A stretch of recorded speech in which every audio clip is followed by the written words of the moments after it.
বাংলাদেশের রাজনৈতিক অঙ্গনে আবারও নতুন বিতর্ক। জুলাই গণ অভ্যুত্থানের পর থেকে যেসব দল সংস্কার ও ঐক্যমত্যের কথা বলছিল তাদের মধ্যেই এখন দেখা দিচ্ছে বিভাজন। সবচেয়ে আলোচিত দুটো নাম জামায়াতে ইসলামী এবং জাতীয় নাগরিক পার্টি বা এনসিপি। যে দুটি দল এতদিন নানা বিষয়ে কাছাকাছি অবস্থানে ছিল, হঠাৎ করেই এখন তাদের মধ্যে তৈরি হয়েছে স্পষ্ট দূরত্ব। জুলাই অভ্যুত্থানের পর দেশের রাজনৈতিক কাঠামো সংস্কার নিয়ে যে আলোচনা শুরু হয়, সেখানে জামায়াত ও এনসিপি প্রায় একই ভাবধারায় চলছিল। দুটি দলই বলেছিল রাষ্ট্র ও সংবিধানের নতুন ভিত্তি গড়ার সময় এসেছে। কিন্তু জুলাই জাতীয় সনদে স্বাক্ষর নিয়ে পরিস্থিতি একেবারে বদলে যায়। সনদে স্বাক্ষর করেছিল জামায়াত সহ ২৪টি দল, কিন্তু এনসিপি শেষ মুহূর্তে পিছু হটে জানায় আইনি ভিত্তি পরিষ্কার না হলে তারা স্বাক্ষর করবে না। সরকার ও ঐক্যমত্য কমিশনের পক্ষ থেকেও এনসিপিকে রাজি করানোর চেষ্টা হয়, কিন্তু ১৭ই অক্টোবরের অনুষ্ঠান থেকে তারা সরে দাঁড়ায়। এই সিদ্ধান্তই দুই দলের সম্পর্কের মোড় ঘুরিয়ে দেয়। এরপর আসে সেই আলোচিত ফেসবুক পোস্ট। এনসিপির আহ্বায়ক নাহিদ ইসলাম তার ভেরিফাইড অ্যাকাউন্টে লেখেন, জামায়াতের নেতৃত্বে চলা পিআর আন্দোলন একটি পরিকল্পিত রাজনৈতিক প্রতারণা ছাড়া আর কিছু নয়। তিনি অভিযোগ করেন, জামায়াত সংস্কার ও সংবিধান পুনর্গঠনের প্রকৃত আলোচনাকে ভিন্ন পথে সরিয়ে দিয়েছে। সংখ্যানুপাতিক প্রতিনিধিত্ব বা পিআর পদ্ধতিকে সামনে এনে তারা জাতীয় ঐক্যমত্যের প্রক্রিয়াকে ছিনতাই করেছে। নাহিদের ভাষায় এটি সংস্কারের ছদ্মবেশে একটি রাজনৈতিক অন্তর্ঘাত।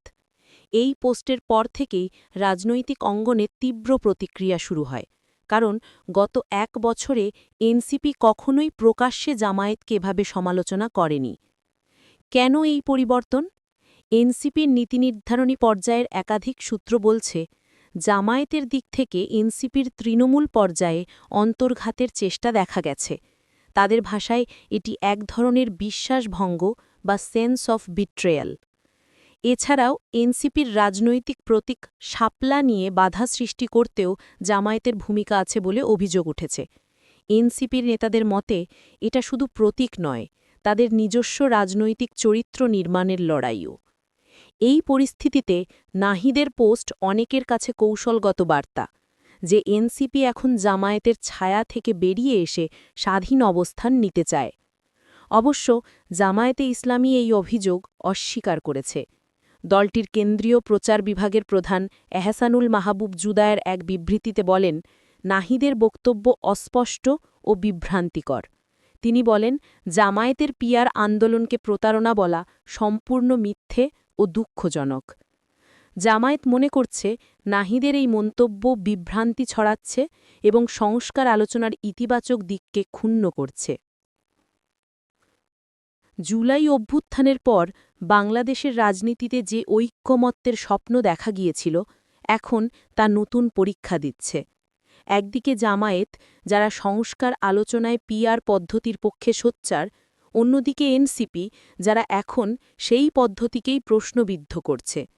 দুই দলের এই দূরত্ব শুধু রাজনৈতিক সম্পর্কের ভাঙন নয়, বরং ভবিষ্যৎ ঐক্যমত্য রাজনীতির দিক নির্দেশনা কী হতে পারে সেই প্রশ্ন নতুন করে সামনে আনছে।